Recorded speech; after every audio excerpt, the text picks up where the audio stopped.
This call is now taking notes. This call is now being recorded. Spine सीधी, 3 बार ओम का उच्चारण, उसके बाद प्रार्थना। ओ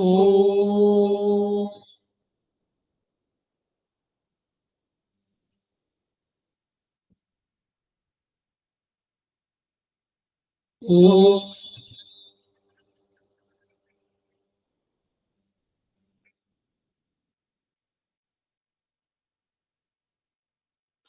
ओ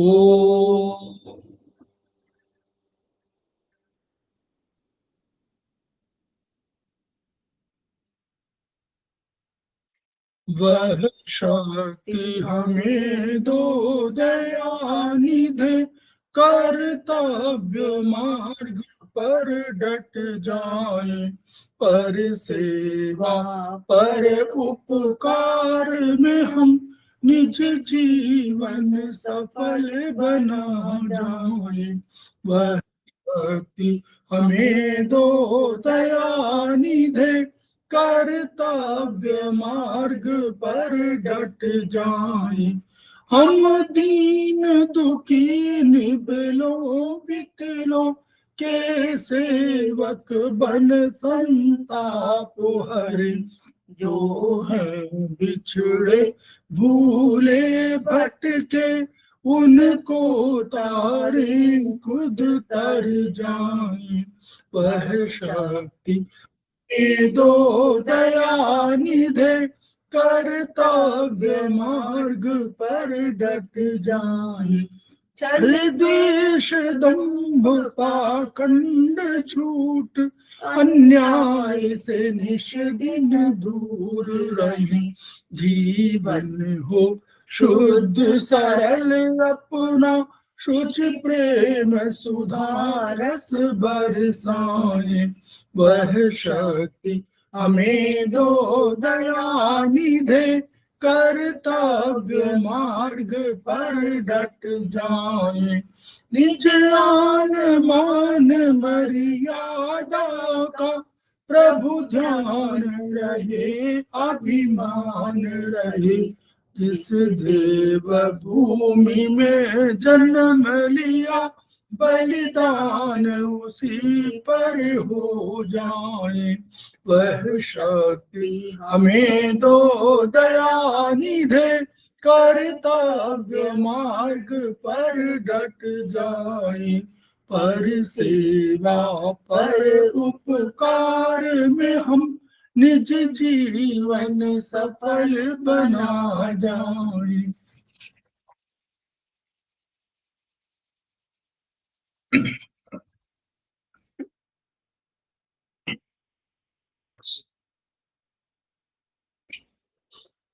समवायी क्लासेस में आप सभी का स्वागत है। हमारे बीच में श्रीमती वर्षा श्रीवास्तव, उपाध्यक्ष समवायी फाउंडेशन, उपस्थित है, उनका स्वागत है। हमारे बीच में अनिल शर्मा जी उपस्थित है, उनका स्वागत है। हमारे बीच में रीता गांधी जी उपस्थित हैं, सीनियर थेरेपिस्ट हैं, उनका स्वागत है। हमारे बीच में यशवती चौधरी जी उपस्थित हैं, समवायी फाउंडेशन की प्रमोटर हैं और सेमेस्टर 3 की स्टूडेंट है, उनका स्वागत है। हमारे बीच में अजित सिंह जी उपस्थित है, उनका स्वागत है। हमारे बीच में गर्मा बिष्ट जी उपस्थित है, उनका स्वागत है। हमारे बीच में हेमंत सिंह जी उपस्थित हैं, उनका स्वागत है। हमारे बीच में विनोद अग्रवाल जी उपस्थित हैं, सीनियर थेरेपिस्ट हैं, उनका स्वागत है। तो हम लोग समवायी फाउंडेशन के सदस्य हैं और हम लोग एक्यूप्रेशर शोध प्रशिक्षण एवं उपचार संस्थान प्रयागराज से संबद्ध हैं। वहां की मनीषी ब्रह्मलीन MP खेमका सर की हम ऋणी हैं, जिनकी वजह से संस्थान को यह शोहरत मिली हुई है और हमारी इस एक्यूप्रेशर विधा को इतनी ख्याति मिली हुई है और उसको इतने वर्षों में इतनी उन्नति प्राप्त हुई है। खेमका सर का एक सपना था, एक उनका व्यू था, एक दृष्टिकोण था और एक मोटो उन्होंने स्थापित किया था। वो मोटो था each one reach one, each one treat one, each one teach one. उसी को आपके माध्यम से जन जन जागरण अभियान के तहत पूरे संसार में फैलाने का हमारा सपना है और हमें विश्वास है कि ये विधा जो अपेक्षाकृत कम खर्चीली है, उसका लाभ केवल आपको ही नहीं मिलेगा, आपके घर परिवार, पास पड़ोस, इष्ट मित्र, बंधु बांधवों को ही नहीं मिलेगा, वरन समस्त पीड़ित मानवता को मिलेगा। इसी विचार के साथ हम लोग आज के क्लास की शुरुआत कर रहे हैं। हम लोग इस स्पेशल क्लास में एक्यूप्रेशर के उन सिद्धांतों को लेकर चर्चा में रहते हैं। क्या चर्चा करते हैं हम लोग, और क्या चर्चा करते हैं कि जो खेमका सर ने किताबें लिखी हैं वो हमारी 24 ट्रीटाइज हैं, और इसके अलावा अनेक पुस्तकें लिखी हैं जो सिंगल पॉइंट के नाम से मशहूर हैं। प्लस उन्होंने कुछ थेरेपिस्ट गाइडलाइंस लिखी हैं, वो भी उनके पास है। फिर प्लस उन्होंने वॉल्यूम 1 वॉल्यूम 2 चाइनीज का जो हैंडबुक है वो भी लिखी है। तो इन सब किताबों को लिखने का उद्देश्य क्या है कि जो हमारे थेरेपिस्ट का ज्ञान इस दिशा में बढ़े, और वो ये देख करके कोई सिम्टम आए तो उसे देख कर ये समझ सके कि क्या है, कौन से रोग है। यानी हम फिर वहीं आते हैं कि हमारा मूल उद्देश्य क्या है कि रोगों की पहचान करना, फिर हमारे पास ट्रीटमेंट का तरीका है। हम लोगों ने ट्रीटमेंट का तरीका बना रखा है कि अगर ये होगा तो यहाँ पर केवल चाइनीज में सबसे अधिक जो सिद्धांत के रूप में है वो ये है इन यांग का सिद्धांत। इन और यांग क्या है, प्रकृति की मूलभूत शक्तियां हैं। तो प्रकृति ने अपने को 2 रूपों में प्रकट किया है, बस यही हमको समझना है कि वो रूप है, और उन्हीं रूपों की चर्चा हम लोग बार बार करते हैं। तो उन रूपों के संबंध में आज हम लोग ट्रीटाइज 16 इसकी हम लोग चर्चा करेंगे। तो ट्रीटाइज 16 पर हम लोग चर्चा करेंगे। इसमें 7 है लॉज ऑफ यांग, तो हम लोग उसी को शेयर करते हैं।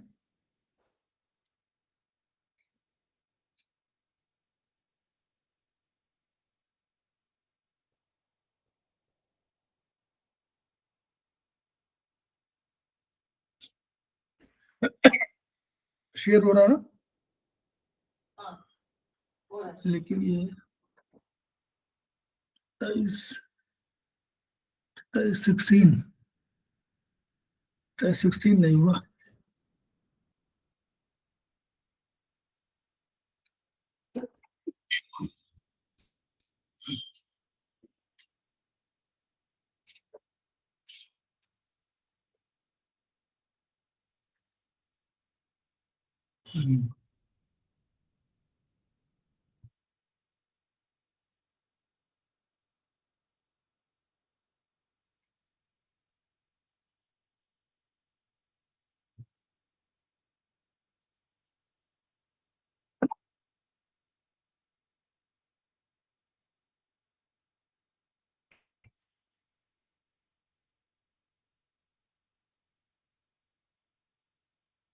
विंडो में नहीं आया।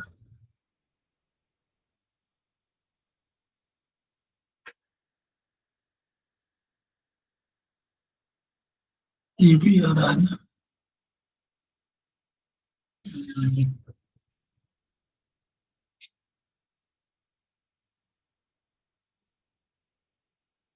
विंडो शेयर करे तो विंडो शेयर करने से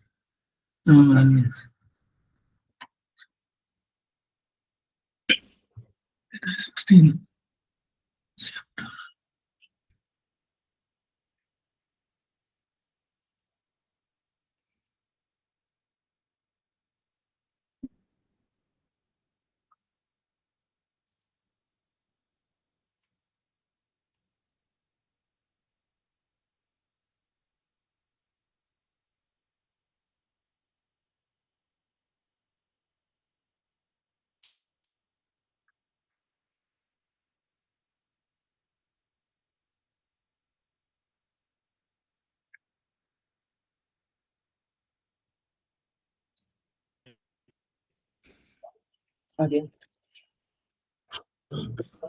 लॉज ऑफ यांग है, यांग के नियम।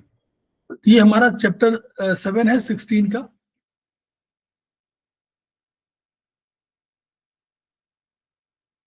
चैप्टर 7 हम लोग इसी पे चर्चा करने जा रहे हैं। Law number 1, when there is deficiency of yang yin is raised. जो कंसेप्ट ये है कि इन और यांग अगर हमारे 100 हैं तो इन और यांग दोनों को 100 होने पर अगर यांग हमारा यांग लेफ्ट, मान लो हमारा लेफ्ट यांग है, अगर लेफ्ट को यांग माने तो अगर डिफिशियंसी ऑफ यांग यानी यांग हमारा 50 से कम हो गया, 40 हो गया, 40 हो गया, तो 100 होने के लिए इनको बढ़ना पड़ेगा। यानी 100 होने के लिए 40 ये हो गया तो इन 60 हो जाएगी, यानी दोनों के बीच में 20 का अंतर हो जाएगा। तो 40 और एक 60, तो इन अपने आप ही रेज मान हो जाएगी। मेन कारण क्या है? Deficiency of yang. यांग माने गर्मी, यांग माने गर्मी, यांग माने बाहरी सुरक्षा। हम लोग यांग माने क्या मानते हैं? यांग कहते हैं बाहरी सुरक्षा। यांग जो अगर किला शरीर है, शरीर को किला मान लीजिए, तो यांग शक्ति बाहरी शक्तियां हैं, यानी बाहरी जो फोर्स हमारे बैठी हुई है और जो रक्षा कर रही किले की, वो हमारी यांग है। तो एक तो काम रक्षा के लिए कर रही है, और दूसरा यांग का कंसेप्ट प्रकृति के संदर्भ में क्या है? गर्मी। क्योंकि यांग शक्ति ने क्या किया था? ऊपर जाकर स्वर्ग की रचना किया था, और स्वर्ग की में अगर मान ले तो स्वर्ग के अधिष्ठाता के रूप में सूर्य सबसे बड़े यांग है। तो सूर्य माने गर्मी। इनकी शक्ति गई थी नीचे और उसने पृथ्वी की रचना किया था। पृथ्वी माने ठंडी। ऊपर अग्नि बढ़ती है तो यांग अग्नि की तरफ जा रही है, यांग अग्नि जो है यांग की तरफ है, और जल नीचे की तरफ जा रहा है तो जल इन के रूप में है। इस तरह परिभाषाओं को इस तरह समझने के लिए हम लोगों को समझना है। तो कॉज ऑफ डिफिशियंसी यानी यांग, अगर यहाँ कंसेप्ट क्या है? हमेशा डिफिशियंसी और डिफिशियंसी के संदर्भ में लिखा थी। डिफिशियंसी ऑफ इन यानी उल्टा, डिफिशियंसी ऑफ यांग माने यांग कम है तो इन बढ़ी हुई है। तो क्या है कॉजेज ऑफ डिफिशियंसी ऑफ यांग? क्या कारण हो सकते हैं? अगर आप बहुत कोल्ड ड्रिंक्स खाते हैं, बहुत आइसक्रीम खाते हैं, बहुत बर्फ, सलाद, ठंडी तासीर के भोजन अत्यधिक मात्रा में करते हैं, 8 घंटे 10 घंटे ठंडी तासीर का भोजन कर रहे हैं, ठंडी, एक तो ठंडा भोजन, एक ठंडी तासीर का भोजन, दोनों चीजें हैं। एक भोजन ठंडा हो चुका, वो 4-5 घंटे बाद आप खा रहे हैं तो भी ठंडा है, नंबर 1। नंबर 2, 2 चीजें कुछ ऐसी हो सकती है जिनका तासीर ठंडी हो। दही है, सलाद, मतलब सलाद भी हमारे इसमें चिकित्सा के एक्यूप्रेशर में सलाद भी ठंडा माना जाता है, कोल्ड एंड रॉ फूड। यानी अगर अत्यधिक मात्रा में और समय तक, बहुत अधिक समय तक करने से अगर आप वो सेवन कर रहे हैं तो डिफिशियंसी ऑफ यांग हो जाएगी, यानी ठंडक बढ़ जाएगी। डिफिशियंसी यानी गर्मी कम हो जाएगी। जो गर्मी कम होने का मतलब ठंडक बढ़ जाएगी। तो मूल कारण क्या है? डिफिशियंसी ऑफ यांग। यानी इन तो तब बढ़ी है, ठंडक तो बढ़ी इसलिए कि गर्मी कम हो गई तो अपेक्षाकृत ठंडक बढ़ गई। Deficiency of Yang causes impairment of the function of warming and protecting. अब अगर डिफिशियंसी ऑफ यांग हो गई तो उसने 2 कारण पैदा किया। क्या? एक तो आपके शरीर की गर्मी कम कर दिया। हमको मालूम है कि हमारे शरीर को एक पर्टिकुलर टेम्परेचर पे गर्म रहना चाहिए, 98.4 डिग्री फ़ारेनहाइट या 36.9 या 37 डिग्री सेंटीग्रेड, ये हमारा होना चाहिए। अब तो वार्मिंग कम हो जाएगी, यानी फंक्शन ऑफ वार्मिंग माने हमारा शरीर ठंडक महसूस करने लगेगा। और दूसरा क्या होगा?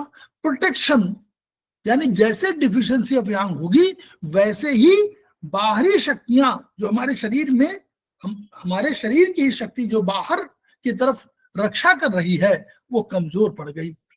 तो अब जब बाहरी किला के बाहर जो हमारे सैनिक बैठे हुए हैं, आप उनको लंग्स कह सकते हैं, आप उसको सैनिक कह सकते हैं, आप उसको रक्त वाले कह सकते हैं, कुछ भी कह दीजिए, जो रक्षा करने के लिए बैठे हुए हैं उनकी शक्ति कमजोर हो गई और बाहर का जो जीवाणु आया, बैक्टीरिया आया, वायरस आया, वर्म आया, कोई भी चीज आई, उसने हमारे उसमें, और प्लस एनर्जी आई। एनर्जी भी तो हमारे पास है। एनर्जी कौन है? एनर्जी वही है जो हम लोग चाइनीज में कहते हैं। हम कहते हैं विंड है, हम कहते हैं फायर, हीट है, हम कहते हैं हॉटनेस है, हम कहते हैं कि ये ह्यूमिडिटी है, हम कहते हैं कि ये कोल्डनेस है, हम कहते हैं ड्राइनेस है। ये सब एनर्जी है। ये भी हमारे लिए बाहरी पैथोजेनिक फोर्सेस हैं। तो ये जैसे ये होगा तो हमारा प्रोटेक्शन कम हो जाएगा, शरीर कमजोर हो गया, प्रोटेक्शन कम हो जाए, इम्यूनिटी पावर जिसको कह सकते हैं हम, वो हमारी कमजोर हो गई। क्या सिम्टम आएंगे? कॉक क्रो डायरिया, नोट कर लीजिए इसको, ये हमेशा पूछा जाता है, प्रश्न के रूप में आता है कि कॉक क्रो डायरिया क्या होती है। मुर्गा जिसमें बांग देता है, यानी मुर्गा जिसमें बोलता है, उसको उस समय क्रॉक क्रो डायरिया, मतलब उस समय डायरिया हो रही है, यानी सवेरे आप उठे और उठने के बाद आप गए तो ये डायरिया मतलब पतले दस्त हुए, लूज मोशन हुए, फिर ठीक में दिन में ठीक हो गए। नो थर्स्ट, शरीर में खुद ही ठंडक है तो पैसे प्यास लगेगी, शरीर में गर्मी होगी तो प्यास लगेगी, शरीर में ठंडक की प्यास नहीं लगेगी। हाथ पैर ठंडे हो जाएंगे, कोल्ड लिम्स, हाथ पैर ठंडे हो जाएंगे। चिलीनेस, आपको ठंडक लगेगी। पैरों में स्वेलिंग आ जाएगी, एडिमा जिसको बोलते हैं, पैरों में स्वेलिंग आ जाएगी। क्यों? क्योंकि इन अधिक है, इन माने इनमें जल भी आता है, तो सूजन हो जाएगी। थकान, क्यों? दूसरा, जल क्यों बढ़ेगा? क्योंकि डिफिशियंसी ऑफ यांग है। यांग का काम है सारे चीजों को फंक्शनलिटी ठीक करना, सारे चीज को फंक्शन ठीक करना। अब यही आदमी फंक्शन, जो यांग है वही फंक्शन ठीक नहीं कर पा रहा है, तो पैरों में जो जल को बाहर निकलना चाहिए, क्यों निकलना चाहिए? यूरिन के थ्रू। अब यांग डिफिशिएंट है, अब आप कल्पना करिए, आगे और थोड़ा सा सोचिए, डिफिशियंसी ऑफ किडनी यांग है। अब किडनी यांग डिफिशिएंट हो गई तो क्या करेगी? वो किडनी यांग जैसे डिफिशिएंट होगी तो वो नीचे यूरिनरी ब्लैडर को ऊर्जा नहीं दे पाएगी। उधर ट्रिपल वार्मर भी फंक्शन नहीं कर पाएगा, उन सबको चाहिए ना ऊर्जा, तो यानी वो यूरिन आपका बाहर कम जा पाएगा, तो आपके पैरों में स्वेलिंग आ जाएगी, शरीर में स्वेलिंग आ जाएगी, थकान लगेगी आपको, इसलिए कि आपको डिफिशियंसी है। डिफिशियंसी माने ऊर्जा कमी है, तो यानी थकान लगेगी। लूज स्टूल, पहले वो कह चुके हैं हम लोग। फ्रीक्वेंट पेल यूरिनेशन, फ्रीक्वेंट हो जाएगा। इनकी अधिकता है तो पेल यूरिनेशन होगा, पीला, येलोइश। गर्म पे आप पानी पीना चाहें, क्यों? क्योंकि शरीर में ठंडक है, आपको लगे गर्म पानी पिए। पीली गीली जीभ, येलोइश भी होगी लेकिन गीली क्यों होगी? क्योंकि इन अधिक है, इनका अधिकता है, इसलिए पीली गीली जीभ होगी। कमजोर नब्ज, तो ये कमजोर नब्ज, ये वाला देखिए, हम लोगों ने ये कमजोर नब्ज के रूप में, हम लोगों ने नब्ज में शायद ही किसी ने मतलब पढ़ाया तो गया है थोड़ा बहुत चैप्टर के रूप में, लेकिन इस पर हम लोग अभी जानते नहीं है अधिक। और नब्ज कैसे कमजोर होती, इनके 2-3 पॉइंट्स हैं, उन पॉइंट्स पे हमको देखना है। तो अभी इसको आप उतना, अगर जो लोग जानते हैं बहुत बढ़िया जानते हैं, लेकिन जो लोग नहीं जानते हैं वो उस पर न करें। और आपके सिम्टम, इनमें से अगर 4-5 सिम्टम मिल रहे हैं तो आप समझ लीजिए डिफिशियंसी ऑफ यांग है। पैरों में स्वेलिंग है, थकान लग रही है, चिलीनेस है, कोल्डनेस है, नो थर्स्ट है, क्रोकोडायरिया, ये समझ लीजिए कि आपको ठंडक, क्योंकि ऐसा नहीं है कि आपके सारे 10 जो इसमें लिखे हुए हैं वो सब हों, लेकिन आपको जो महसूस हो सकते हैं वो 4-5 होंगे, वो पर्याप्त है ये तय करने के लिए कि मेन सिम्टम ऑफ डिफिशिएंसी यांग क्या है। सर जैसे जी सर मुझे पूछना था, जैसे इसमें से कोई भी सिम्टम्स नहीं है लेकिन लूज स्टूल की प्रॉब्लम है, तो उसका रीजन क्या होगा? वो तो अलग हो सकता है, वो तो एलआई भी हो सकता है, अकेले एलआई भी हो अच्छा। सकता है, आपका स्प्लीन हो सकता है, स्प्लीन भी हो सकता है। तो स्प्लीन, भाई ओके सर। स्प्लीन अगर स्प्लीन की डिफिशिएंट है तो भी लूज मोशन हो सकते हैं। स्प्लीन स्प्लीन कमजोर है और उधर जो है हमारा जो है लीवर ताकतवर है, तो भी हमारा लूज स्टूल हो सकता है। क्योंकि स्प्लीन को कमजोर वो जैसे देखे कमजोर और भी उसको कमजोर कर देगा, तो वो लूज स्टूल। क्योंकि में देखिए, हमको सब चैप्टर 7 को, वो ट्रेटाइज 7 को नहीं भूलना है, इन सबको एडिशन के रूप में रखना। हमारा, हमको अपने सिम्टम बढ़ाने हैं, वो ज्ञान बढ़ाना है। ज्ञान कैसे बढ़ाना है? सारे सिम्टम को हम लोग जानना है। जैसे स्प्लीन की बांधने की कैपेसिटी, तो स्प्लीन डिफिशिएंट है, तो इसमें भी स्प्लीन डिफिशिएंट मिलेगी, आपको देखिएगा इसमें भी डिफिशियंसी ऑफ स्प्लीन भी होगी। ठीक है, तो हम लोग ऐसा कि सब न मिले, एक मिल रहा है तो आप उससे मत सोचिए, लेकिन एज ए होल सब मिले तब आपको, क्योंकि देखिए डिफिशियंसी ऑफ यांग इतनी सरल नहीं है, थोड़ा सा कठिन के रूप में है। परेशान करने वाली चीज है, ठीक है। साधारण मत समझिए कि हर बीमारी को गंभीर बीमारी के रूप में मत लीजिए, ठीक। चलिए, ये थोड़ा सा मतलब अधिक अधिक है, बड़ी बीमारी है। शरीर में देखिए, अभी फिर वही आपको गणित का फार्मूला याद रखना है और बहुत सरल है, ये बताने के लिए कितना बढ़िया दिया उन्होंने लिखा। शरीर में कुल की 100 है, तो यांग 50 हो और इन 50 हो, तभी तो बैलेंस होगा। अगर शरीर में इन कारणों से यांग घट गई तो 40 हो गई, तो इन अपने आप बढ़कर 60 हो जाएगी, क्योंकि उसको बैलेंस 100 में रखना है। तो शरीर में कुल की 100 यूनिट बनी रहेगी। तो लेकिन क्या होगा, डिफिशियंसी ऑफ यांग, इस डिफिशियंसी ऑफ यांग ने घटने की वजह से इन को बढ़ा दिया। तो इसमें मूल कारण क्या हुआ, मूल कारण क्या है इसमें, प्राइमरी, जिसको प्राइमरी रीजन बोलते हैं। क्या है प्राइमरी रीजन, बोलिए कोई, एनीवन। अब ये पढ़ने पे तो हम लोग इसी पढ़ रहे हैं ना। प्राइमरी रीजन क्या है, इन है कि यांग है।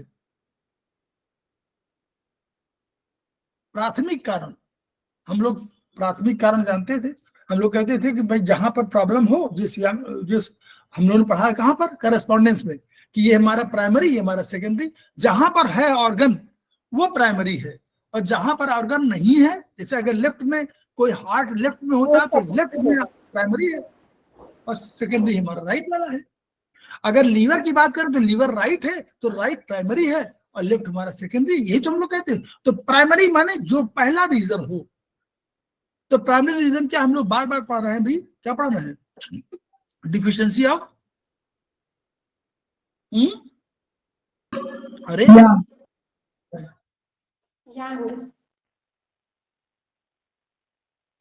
बोलिए, डिफिशियंसी ऑफ यांग पढ़ रहे हैं ना। Yes sir. तो yang, deficiency of yang is the primary reason. Secondary reason क्या है, इन इंक्रीजेस, ठीक है। बस ऐसे समझना है। देखिए, समझने को खूब समझिए, बढ़िया समझिए, और ताकि जो समझे, जो एक बार समझ जाए उसको हमेशा याद रखिए, क्योंकि ब्रेन उसको, आपका ब्रेन क्या करता है, आपका ब्रेन उसको सीख लेता है, और एक बार सीख जाता है तो फिर भूलता नहीं। इसमें बीमारी का मूल कारण प्राइमरी डिफिशियंसी ऑफ यांग है। मूल कारण माने प्राइमरी है, क्या है, deficiency of Yang. Raising of in a secondary, क्योंकि इन अगर यांग डिफिशिएंट ना होता तो कैसे बेचारा इन बढ़ता, इनको तो इसने बढ़ा दिया, लेकिन मूल कारण ये था। तो treatment is given for deficiency of yang. तो हमको देना किसको है, प्राइमरी रीजन को देना है। जैसे हम लोग कहते हैं वहां पर कि रूट कॉज हो, रूट हो और फ्रूट हो, तो हमको अल्टीमेटली, हम ये नहीं कह रहे कि प्राइमरी शुरू में क्या करें, लेकिन ultimately we have to give treatment on root और फ्रूट। बोलिए, रूट का अल्टीमेटली देना, रूट का। भले हम प्राइमरी शुरुआत में पहले दिन में तो आप फ्रूट का भी इंतजाम कर दीजिए, क्योंकि सरदर्द कर रहा तो सरदर्द पहले, लेकिन सरदर्द किन की वजह से है, क्या सरदर्द स्टमक की वजह से है, क्या सरदर्द लीवर की वजह से है, क्या सरदर्द हार्ट की वजह से है। ये कारण हम जब जान लेंगे तो फिर हम लोग इंतजाम करें। लेकिन पहले हम तुमको सरदर्द को चाहे LI4 लगा दीजिए, चाहे जो आपको सरदर्द करने के लिए GB20 लगा दीजिए, लीवर 2 लगा दीजिए, लीवर 3 लगा, जो आपको समझ में आए एक पॉइंट लगाइए ताकि उसको सरदर्द कम हो। ये मैनेजमेंट भी कहलाता है। This is also called management of disease. कैसे मैनेजमेंट, ट्रीटमेंट का मैनेजमेंट, ट्रीटमेंट को आपको कैसे संभालना है ये। एनीवे, तो primary treatment is given for deficiency of यांग।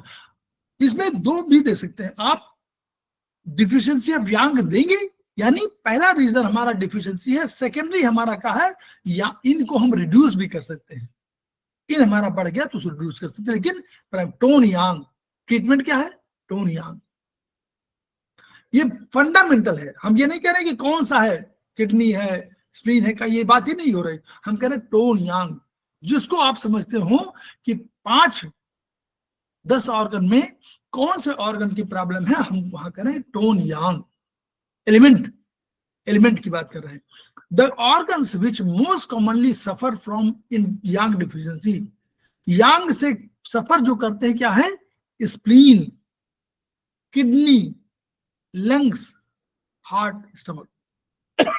यानी स्टमक और स्प्लीन दोनों, यानी स्टमक स्प्लीन दोनों प्रभावित हैं। एक तो हो गया, दूसरा हो गया 3 और, कौन से? Kidney, lungs, heart. कौन कौन छूट गया? कौन छूटा? कोई छूटा है इसमें? कोई छूटा? मेन? अरे इतने इतने इतने ऑर्गन्स का नाम ले लिया। हाँ, लीवर छूट गया, मेन लीवर छूट गया। ठीक, बस यही बताना था।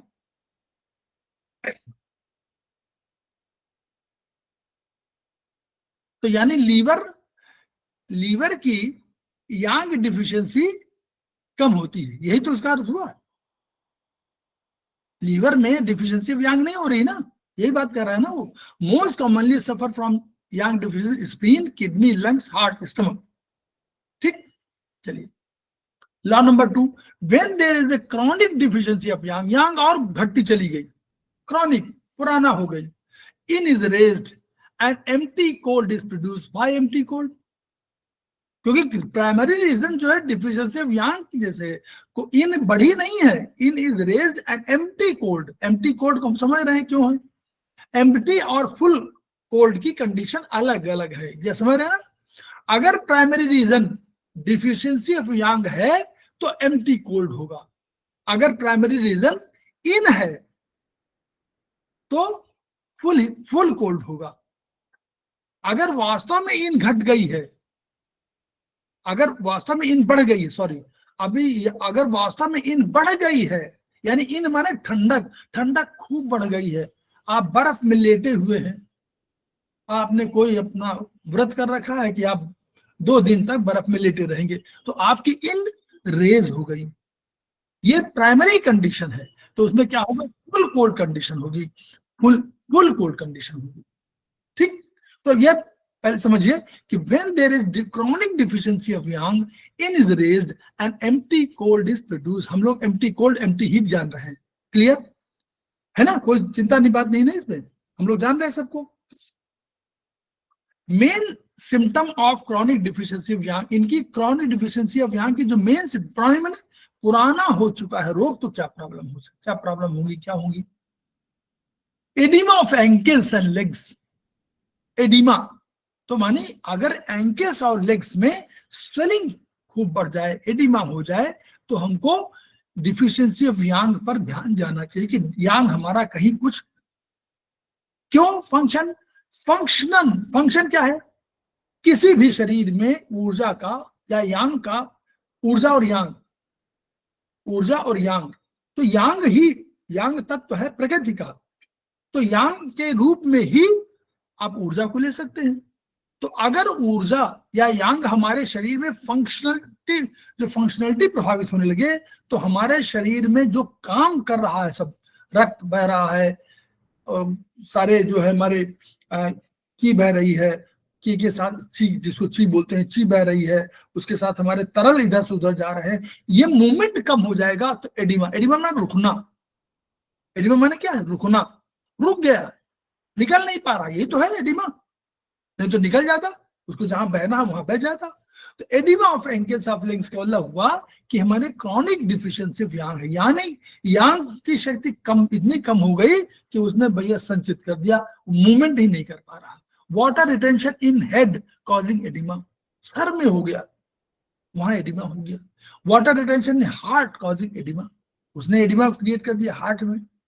Water retention in lungs causing pleurisy, pleurisy हो गई, क्यों? चारों तरफ जो प्लूरा है उसमें भर गया वाटर। थिन वाटरी फ्रोदी स्पुटम, कफ भी जा रहा है, उस तरह का थिन वाटरी आ रहा है। और कोल्ड फीलिंग लेग्स बैक, पैर में और लेग्स में और बैक में, ठीक है, कोल्ड फीलिंग होगी।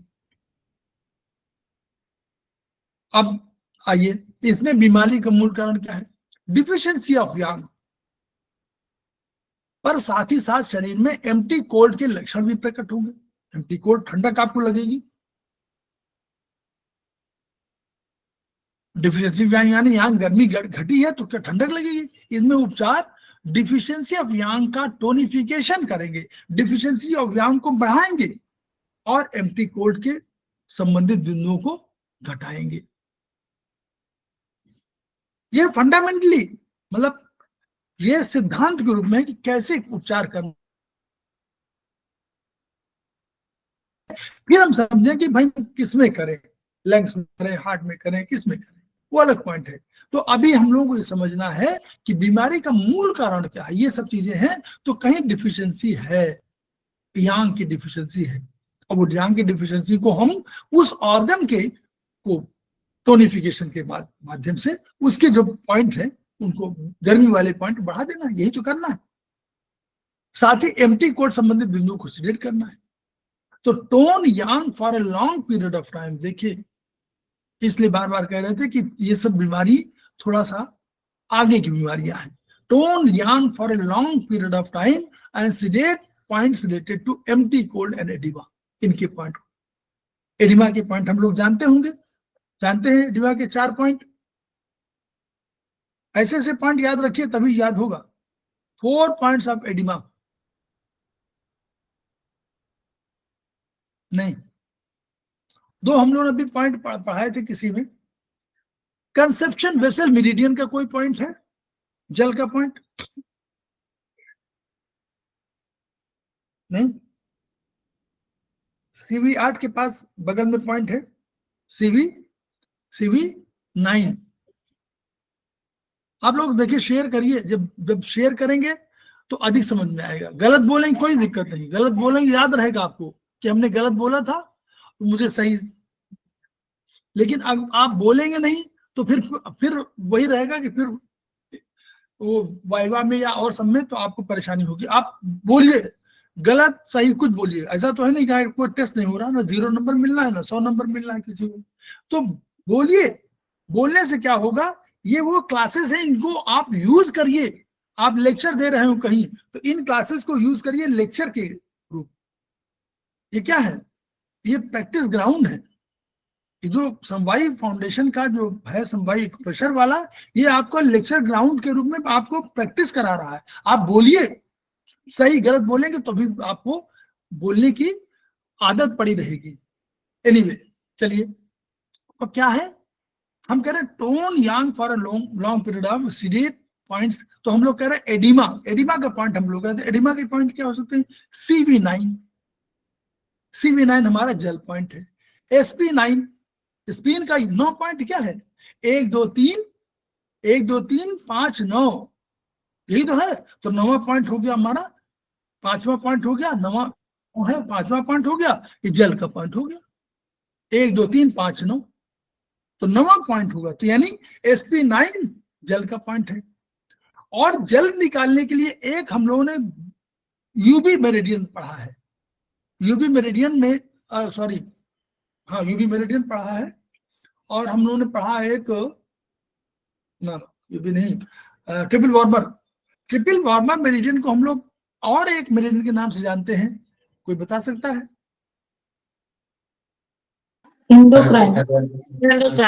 एंडोक्राइन।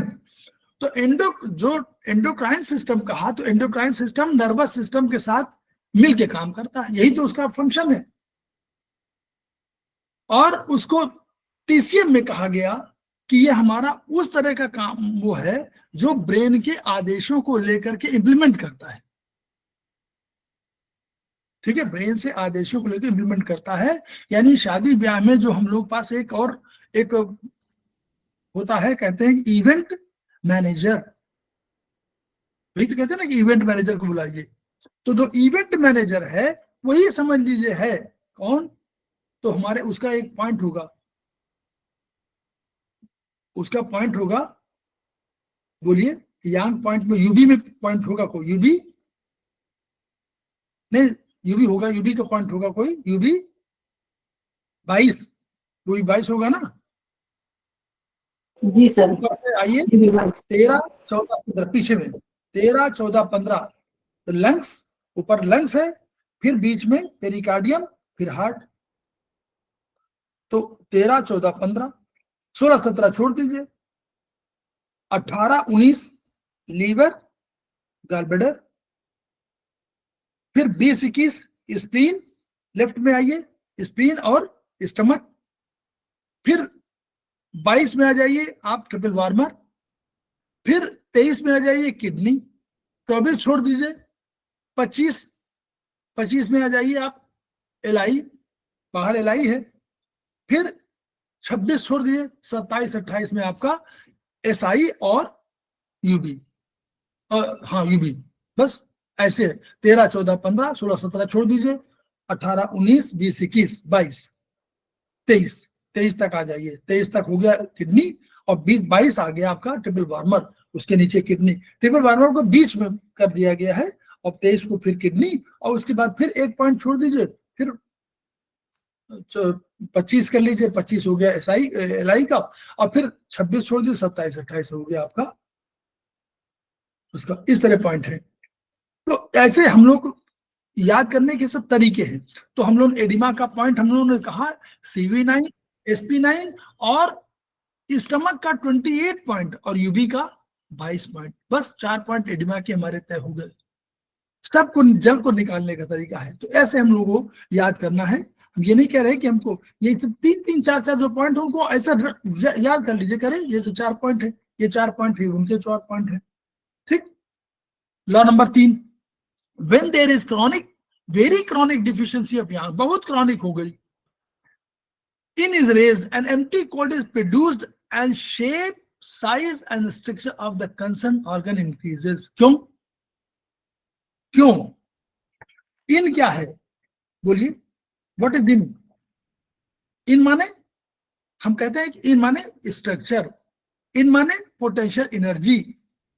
तो इनका जब बहुत अधिक आपका वो हो जाएगा, क्रॉनिक डिफिशियंसी हो जाएगी, तो आपके सारे जो ऑर्गन हैं आपके, उनका शेप, साइज और स्ट्रक्चर उस ऑर्गन का, जिस ऑर्गन की ये डिफिशियंसी ऑफ यांग है, क्योंकि अब yin is raised, an empty cold produce, yin raise हो गई है, इन खूब बढ़ गई, तो इन ने क्या किया, उसके शेप, साइज और स्ट्रक्चर को प्रभावित करना शुरू कर दिया, ये स्थिति हो गई।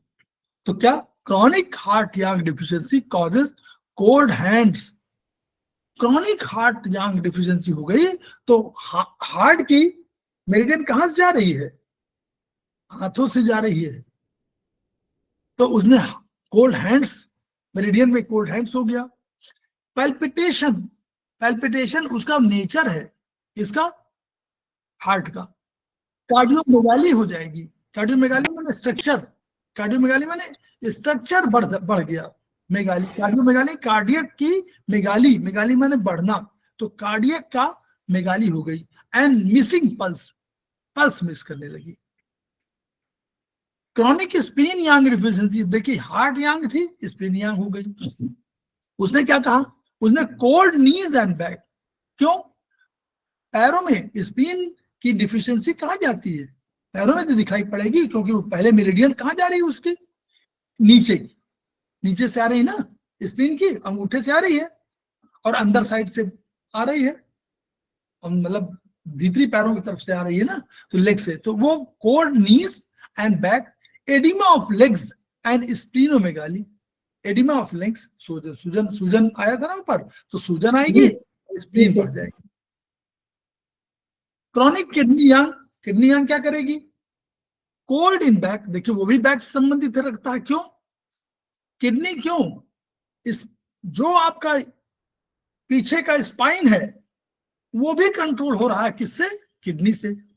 तो किडनी यांग में हमेशा cold in back, loose stool, loose stool जुड़ा हुआ है स्प्लीन यांग से, लेकिन किडनी यांग डिफिशियंसी देती है स्प्लीन यांग को ताकत देती है, इसलिए किडनी स्वयं बीमार है, किडनी स्वयं यांग जो है कमजोर है, तो स्प्लीन यांग अपने आप कमजोर हो जाएगी, लूज स्टूल हो रहा है। दो, किडनी, देखिए दूसरा एक और कारण, SLI को भी हम लोग छोटी किडनी मानते हैं या सेकंड किडनी कह सकते हैं, तो इसलिए लूज स्टूल कैरेक्टर किसका है, LI का। तो एलाई कैरेक्टर होने की वजह से किडनी यांग। क्यों? क्योंकि वो भी तो पानी का रिटेंशन करती है। लूज स्टूल क्या है? पानी के रिटेंशन न करना। अगर स्टूल आपका लूज न हो तो स्टूल सॉलिड होता, तो मतलब सेमी सॉलिड होता। तो सेमी सॉलिड होने का मतलब यानी कुछ कुछ पानी को रोक लेना, यही तो काम करती है एलाई। और किडनी क्या करता है? नीमन किसका करता है? जल का नीमन करता है। इसलिए एस एल आई का काम भी कभी कभी उनसे जुड़ा होता है किडनी से, ठीक, इस रूप में कि वो भी तो पानी का नीमन करती है, ये भी पानी का नीमन कर रहा है। And in large kidney, kidney large हो जाएगी, this is first stage of kidney failure, ये किडनी फेल्योर की पहली दशा होगी। क्रॉनिक किडनी यांग, अब chronic kidney yang deficiency with lungs की, अब अगर लंग्स की डिफिशिएंट हो गई, दोनों क्रॉनिक किडनी यांग ने और लंग्स में दोनों में समानता है। ऊपर से लंग्स अपनी एनर्जी देती है, किडनी रोकती है, कुछ नीचे भेजती है, कुछ ऊपर भेज देती है। तो अगर किडनी यांग डिफिशिएंसी है और लंग्स की भी हो गई तो क्या कोल्ड इन बैक में कोल्ड होगा, किडनी का लूज स्टोर होगा, किडनी का स्वेलन किडनीज होंगी एंड स्वेलन लंग्स भी हो जाएंगे। क्यों? स्वेलिंग, वहां पानी का रिटेंशन हो सकता है। This is second stage of kidney failure.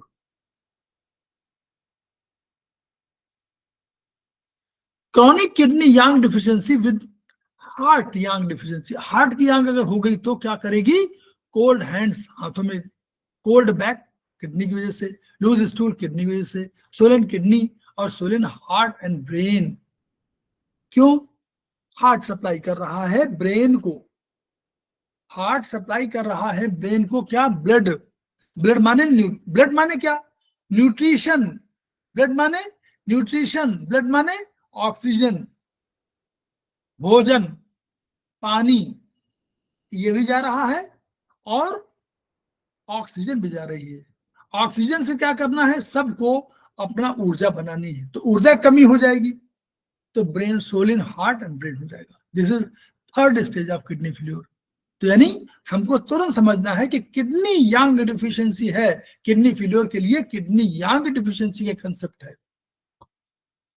Chronic kidney yang deficiency with lungs की, अब लंग्स के साथ जुड़ा हो गया और हार्ट, दोनों लंग्स की डिफिशिएंसी भी हो गई, हार्ट यांग भी हो गई, ये fourth stage of kidney failure है।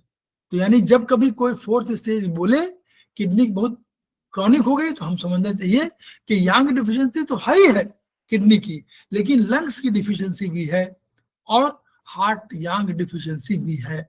तो इसमें क्या? स्वेलिंग होल बॉडी में आएगी, including kidney, lungs, heart and brain.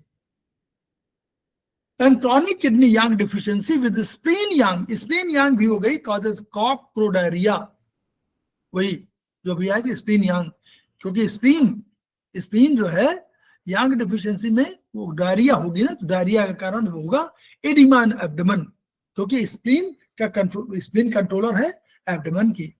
एसाइड्स, जल, क्या बोलो, जलोदर, एंड कोल्ड लिम्स भी होंगे, मतलब कोल्ड लिम्स मतलब हाथ पैर में होंगे, तो लिम्स में, पैरों में अधिक फर्क पड़ेगा इसमें, इसके हिसाब से, ठीक है। लॉ नंबर 4, ये सिद्धांत रूप में है और इतना सरल भाषा में लॉ को बताना, जो बताया है खेमका सर ने, ये आप समझ लीजिए तो आनंद आएगा, फिर आपको समझने में बहुत आसानी रहेगी आगे के चैप्टर्स में, जब भी कहीं पढ़ेगी, जहां भी कहीं। An extreme severe deficiency of yang is called collapse of yang. अब कोलैप्स ऑफ यांग का मतलब क्या हुआ? पहले डिफिशिएंसी ऑफ यांग हुई। डिफिशिएंसी को हम लोग, अगर एक कोई हमारा पैमाना नहीं है, अंदाज समझिए, डिफिशिएंट होगी तो कोलैप्स माने खत्म हो जाना, तो पहले डिफिशिएंट होगी, फिर थोड़ा और डिफिशिएंट होगी, फिर कोलैप्स होगी।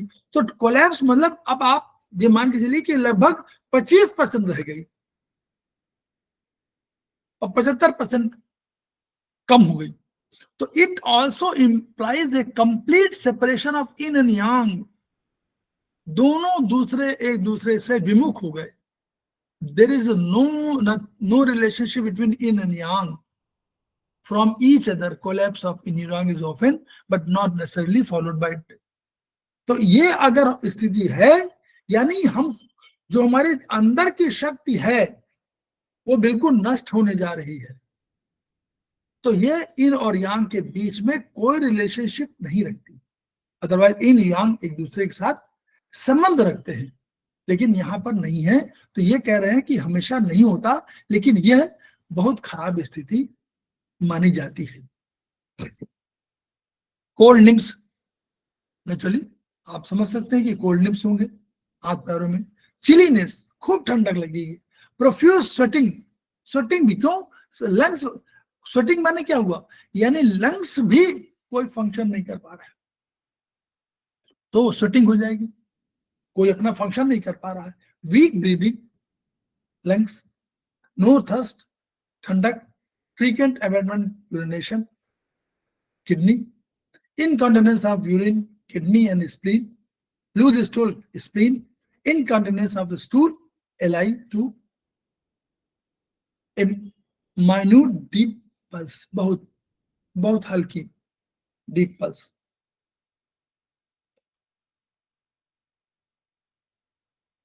पीली गीली सूदी जीभ जो छोटी हो जाती है, इसे रोगी मुंह से निकाल कर दिखा नहीं पाता है। ये स्थिति, ये वाला सिम्टम नोट कर लीजिए।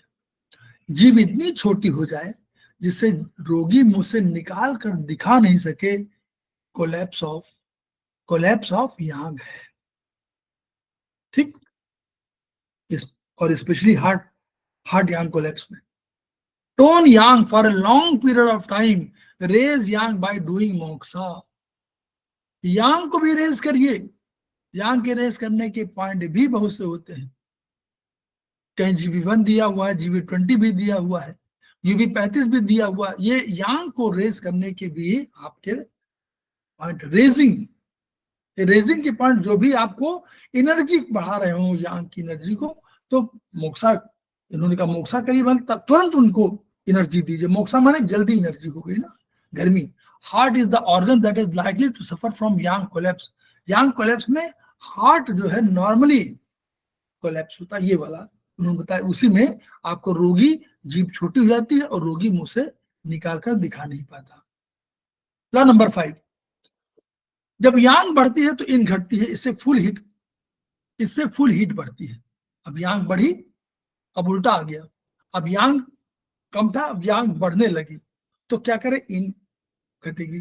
तो अगर यांग स्वयं बढ़ रही है और तो इन अपने आप घट जाएगी, ये फुल हीट कंडीशन होगी। इसमें कारण यांग है, तो इसमें फुल हीट है। क्यों, यांग गर्मी स्वयं बढ़ गई है, तो इन घट जाएगी और फुल हीट कंडीशन हो गई।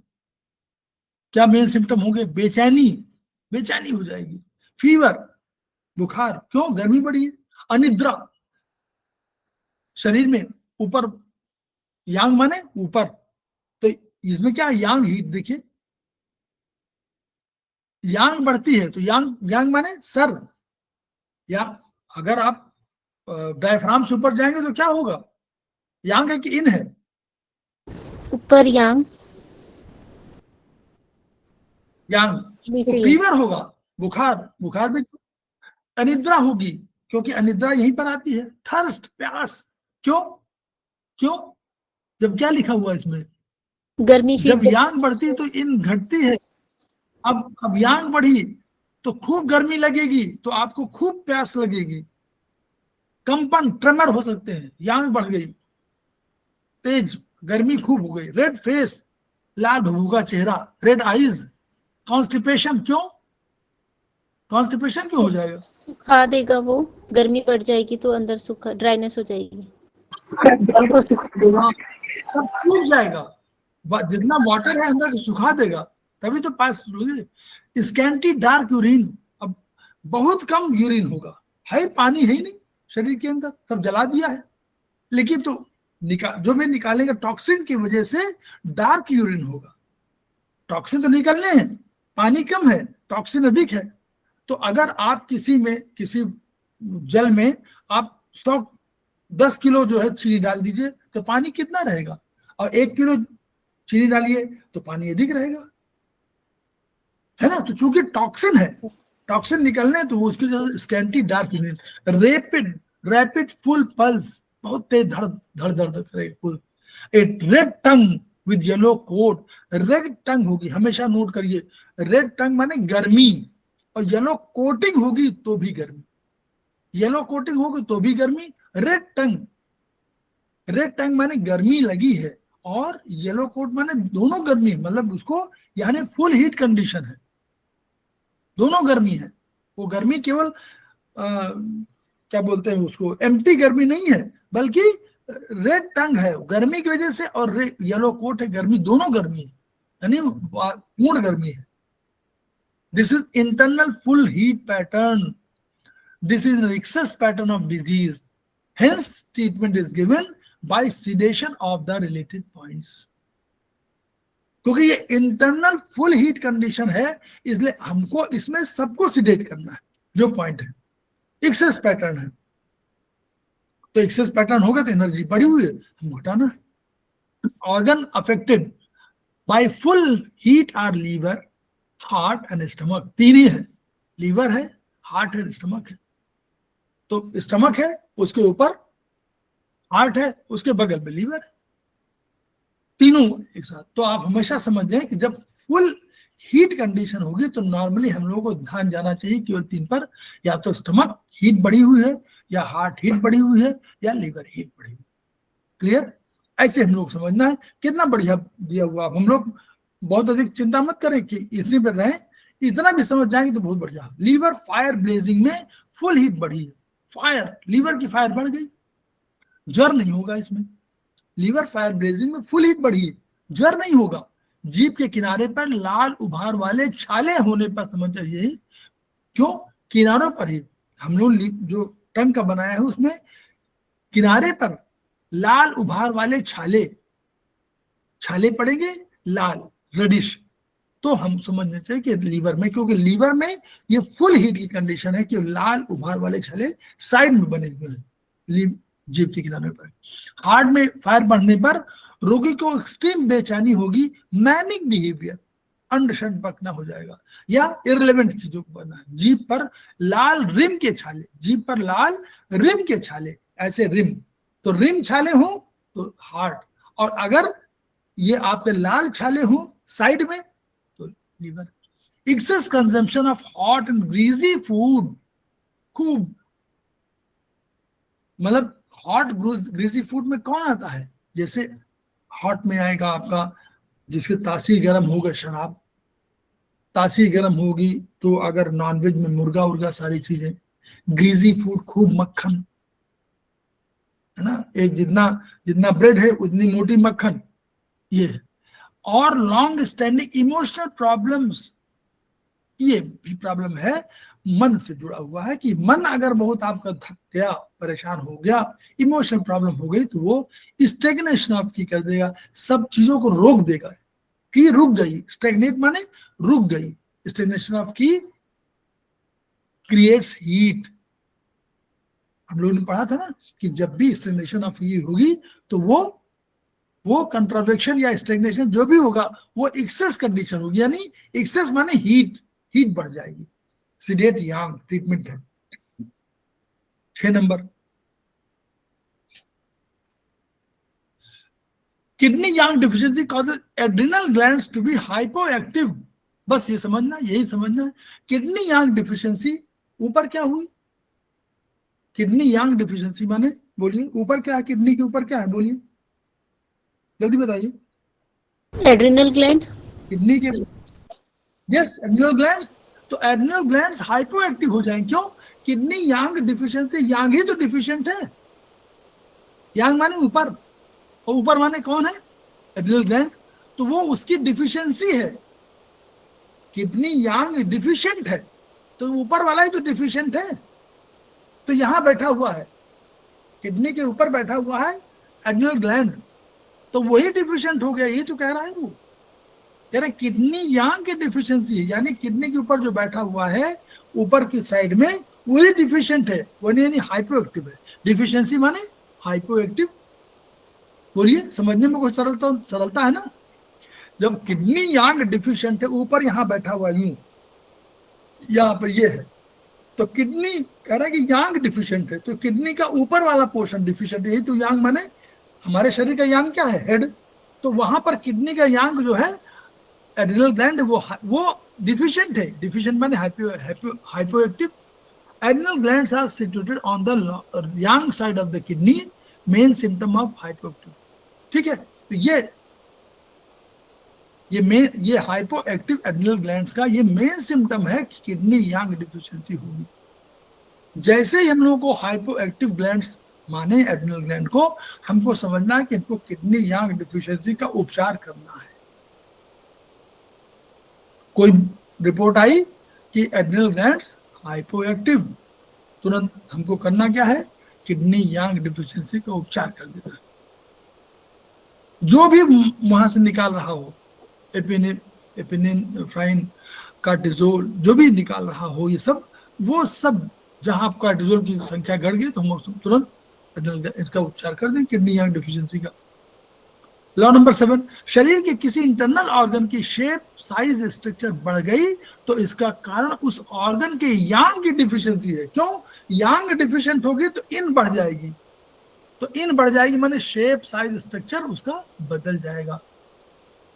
इन वही ऊपर पढ़ा था ना कि जब क्रॉनिक यांग डिफिशिएंसी हो जाएगी तो उसका स्ट्रक्चर इन की वजह से बदल जाएगा, इन बढ़ जाएगी यानी स्ट्रक्चर बदल जाएगा।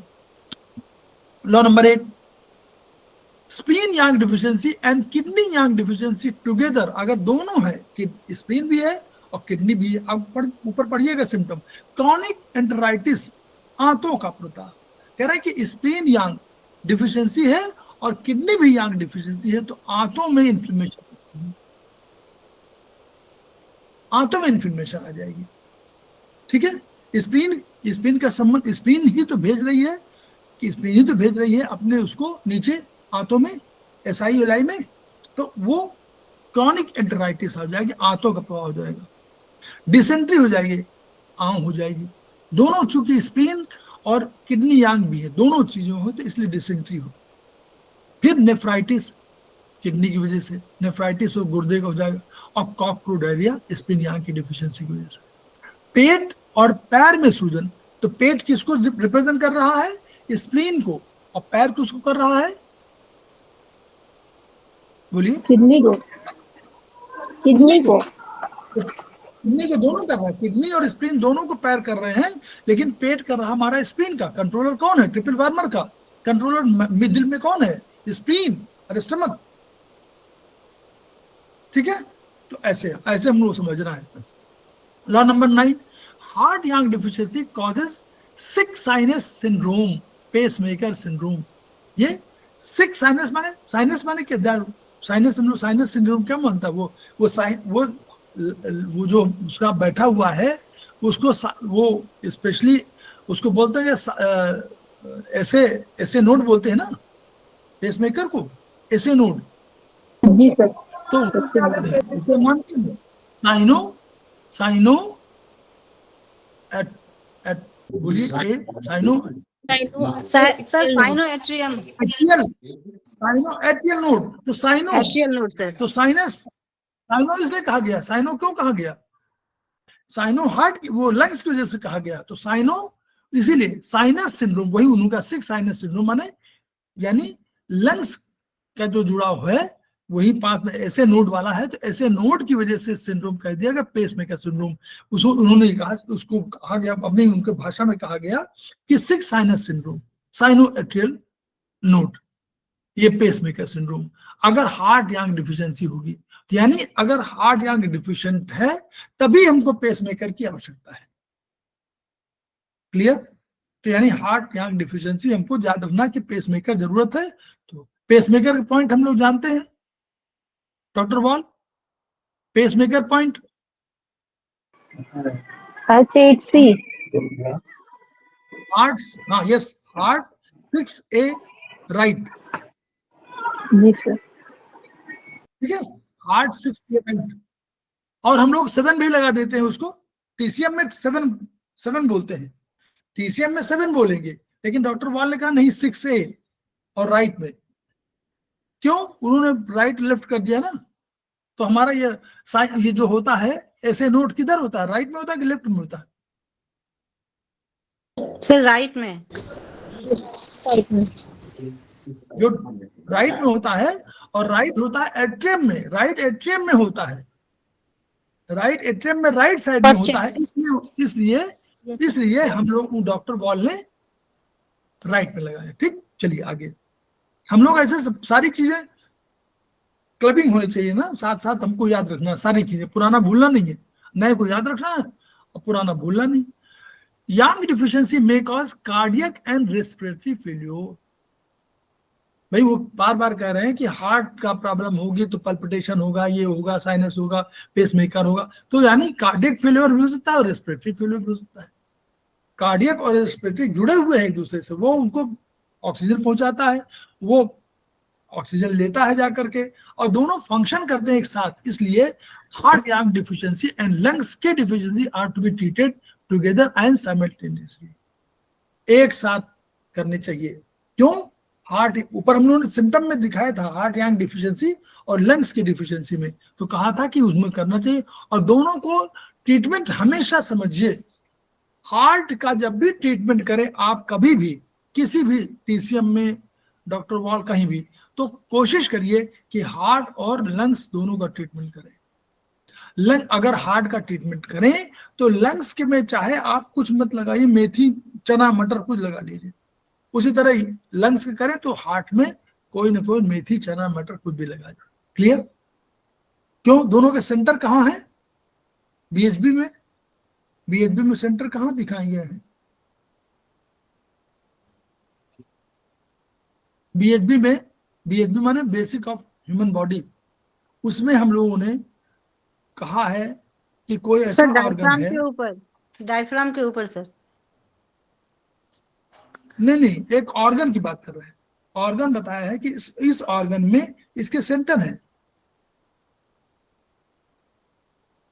सेमेस्टर 3 बीएचबी, नर्वस सिस्टम, काल,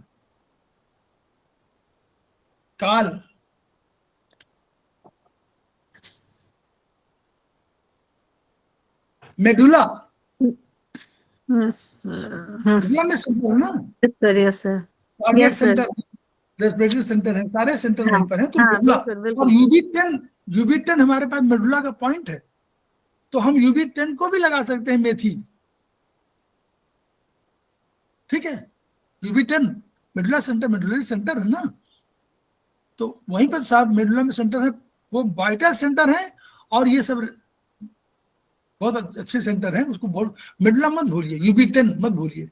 अगर किसी का वजन बढ़ता जा रहा है तो डिफिशियंसी ऑफ यांग के है। क्यों? रिटेंशन ऑफ वाटर हो रहा ना, तो वजन बढ़ेगा। Any lumps, swelling or masses that are hard are due to excess of yang. यांग बढ़िया है तो हार्ड होंगे, अगर हार्ड है तो हम लोग सामान्य पैमाने की एक्सेस ऑफ यांग है, यानी यांग बढ़ा हुआ है तो इनडिफिशिएंट है, हार्ड हो गए अगर। ठीक है, रैपिड हार्ट रेट में indicate excess heart yang, that is heart fire blazing. अगर बहुत तेजी से धड़क रहा है तो हमको हार्ट में ऊर्जा बढ़ी है, और जो हार्ट में ऊर्जा मतलब फायर बढ़ी हुई है। स्लो हार्ट रेट में be due to deficiency of heart yang. अगर हार्ट यांग डिफिशिएंट है तो हमको हार्ट यांग स्लो हो heart. Any symptom of excess wetness such as runny nose, excess tears, damp pimple, skin, loose stool, excess salivation, deficiency of yang। उन्होंने पढ़ा कि deficiency of यांग के क्या क्या हमारे वो हैं, तो वो हमने कहा कि ये सिम्टम अगर वेटनेस बढ़ी है, यानी जल बढ़ा हुआ है, जल माने नमी बढ़ी हुई है, नमी माने इन डिफिशियंसी ऑफ यांग माने इन बढ़ा हुआ है। वेटनेस माने क्या बोलिए? वेटनेस माने जल, तरल, तो तरल बढ़ रहा है तो यानी तरल बढ़ा हुआ है, तो यानी डिफिशियंसी ऑफ इन यांग है, तभी तो तरल बढ़ा हुआ है, इन बढ़ा हुआ है। ये इन है, इन टाइप है, इन नहीं है, इन टाइप है। If a person's movements are slow and he walks and talk slow, it indicates deficiency of yang. ऊर्जा कम होगी तो कम बोलेगा. If the symptom appears suddenly and change rapidly, they indicate yang condition. इसमें yang ऊर्जा बढ़ी होगी. क्यों? तुरंत सिम्टम बढ़ गया. तो जब भी तुरंत, तो कौन सा हम लोग बोलते हैं हमेशा कि जब भी कोई चीजें बहुत तेजी से बढ़ती है तो हम लोग कहते हैं, कौन, क्रॉनिक बोलते हैं क्या उसको?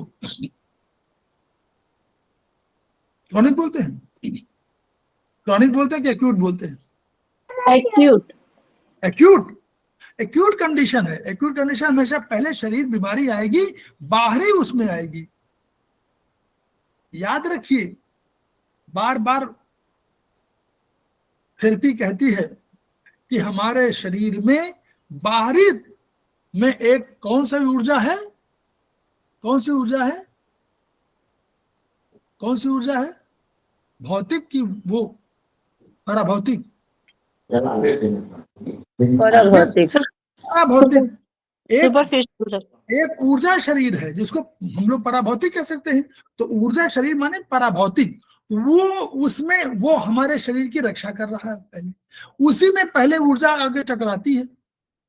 अब शरीर और इस ऊर्जा शरीर के मेरिडियन है. तो ये जो बाहर मेरिडियन है रक्षा करने वाली, उसका नाम लंग्स है. फिर थोड़ा अंदर जाएंगे तो स्प्लीन है.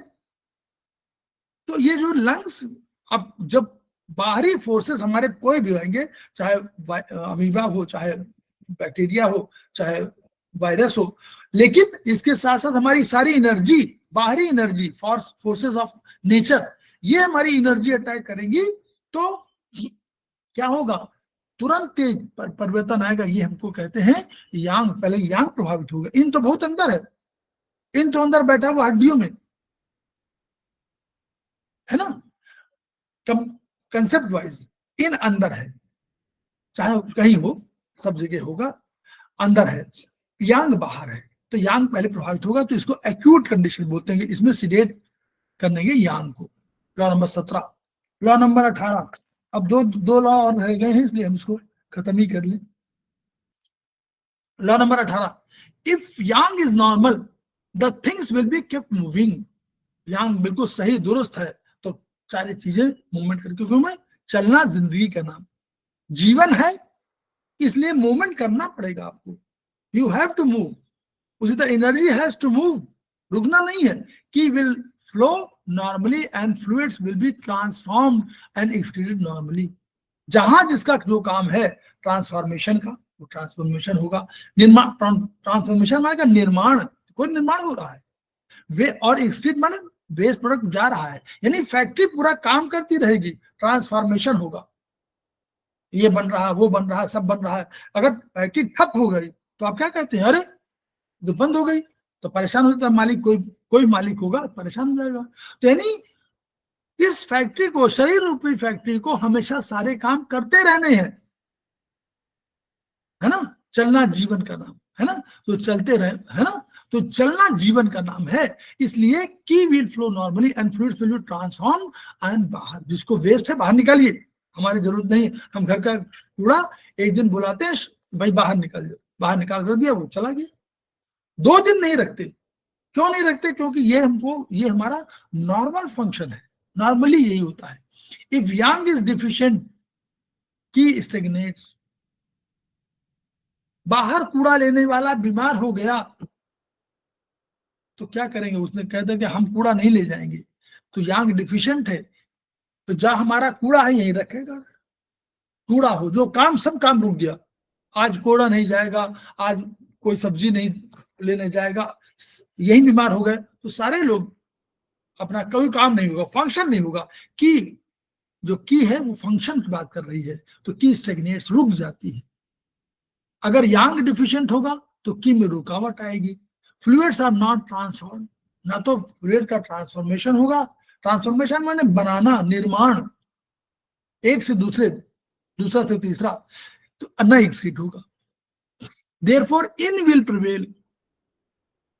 यांग कम हो गई तो इनके, इन जो है, उसने कहा अब तो मुझे, क्योंकि उसको बराबर रखना है, तो उसने कहा ना अगर ये बहुत कम हो गया तो मैं तो ऊपर बढ़ जाऊंगी बस। तो टोन यांग फर्स्ट कंडीशन, प्राइमरी कंडीशन है यांग इज डिफिशिएंट। इन इन तो सेकंड दशा की वजह से बढ़ गई है, लेकिन ये टोन यांग। उदाहरण क्या है, जब यांग की पेट में सुचारू रूप चलती है तो भोजन ठीक से पचेगा, आते सार तत्व को जब्त करेंगी और अनावश्यक मलमूत्र बाहर निकालेगा। अगर यांग ऊर्जा कम है तो पाचन निष्कासन बाधित होगा, रक्त बॉडी फ्लूइड्स का संचरण घट जाएगा, पहले रक्त में रुकावट होगी और शरीर में गांठें बनेगी।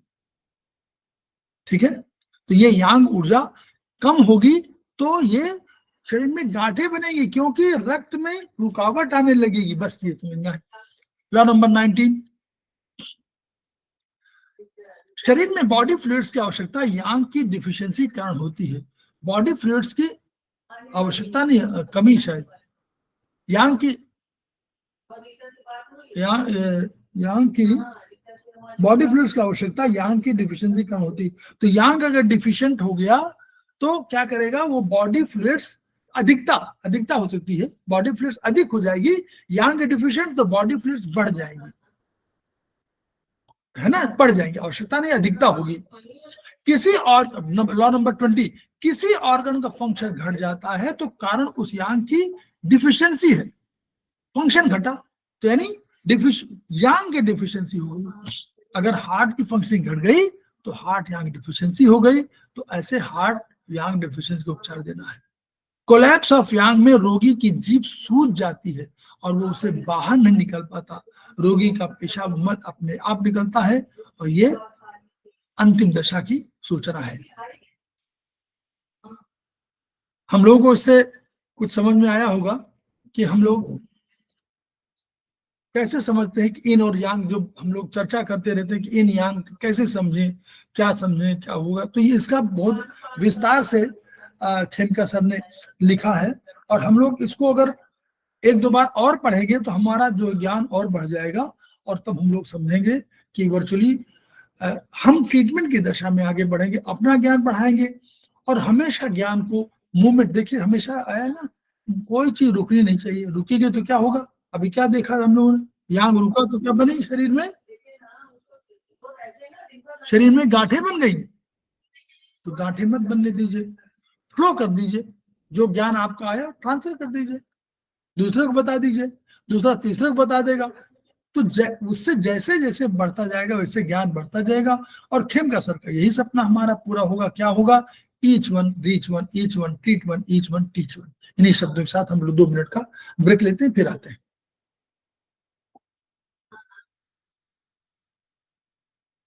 सही बात।